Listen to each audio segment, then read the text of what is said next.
In this video, a topic of discussion is going to be laws of reflection based on wave theory. That is, using Huygens construction, how are we going to prove the laws of reflection? So we know that the laws of reflection is the angle of incidence, angle of reflection are the same. Similarly, the incident ray, reflected ray and the normal all lie in the same plane, right? So to start with the construction, first what we are supposed to do is we need to take two incident rays which are parallel to each other. Let this be the first ray, let this be the second ray, which are incident on a mirror M1, M2. Okay.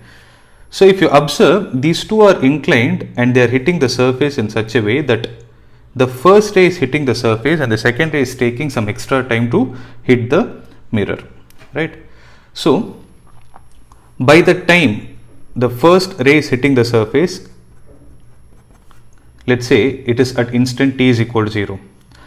Now the second ray was at point B dash by the time the first ray was at point A, right?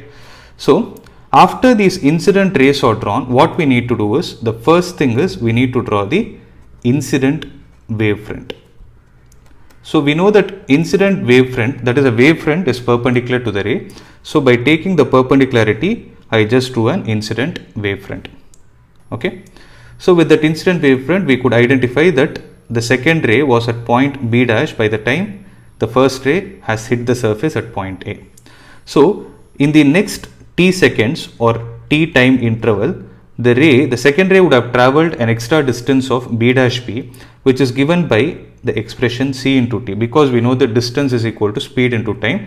So the extra distance traveled by B dash B before it hits the surface after time t is going to be c into t. So what we are supposed to do is, we know that by the time the first ray has hit the surface, it would have started generating spherical wavefronts, because the first point says every point on the source behaves like every point on the incident wavefront behaves like a source for the secondary wavefront, right? So by the time it hits, it starts generating a spherical wavefront. So in the extra time t, that is by the time B dash B has traveled a distance ct, the wavefront at point A would also have traveled a distance ct.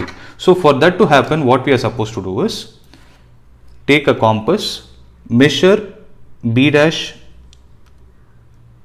and B. Okay. Once we measure this distance, with A as a center, cut an arc of radius ct. So once you cut the arc of radius ct, from the point B, draw a tangent to the secondary wavelet. So there is a secondary wavelet.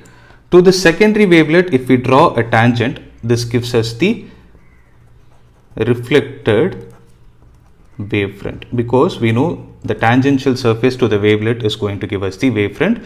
The tangent which is drawn from the second point of incidence to this secondary wavelet, which is generated by the source at point A, will give us the reflected wavefront. So this is the point at which the tangent is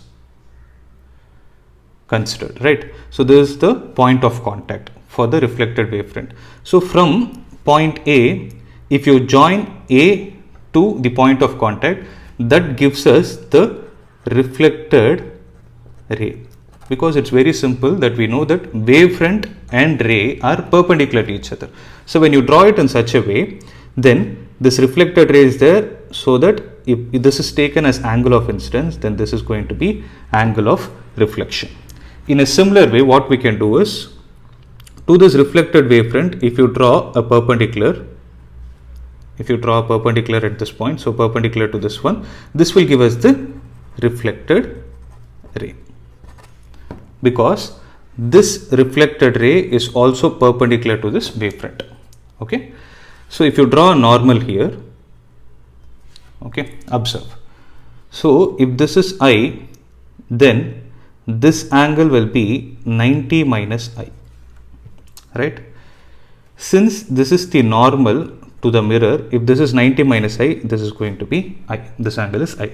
Similarly, if I take this angle as R, then this angle will be 90 minus R, so The remaining angle here is R. So our work is to prove that angle I is equal to angle R. For that we will take the help of geometry.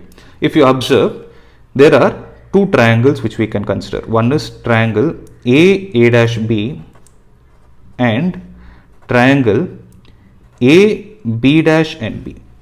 So if you observe, in this angle A dash is equal to angle B dash is equal to 90 degrees, right? Similarly, A dash is equal to B dash. Both are equal to CT because this is what we have taken as the radius and we have constructed the wavefront. Similarly, if you observe,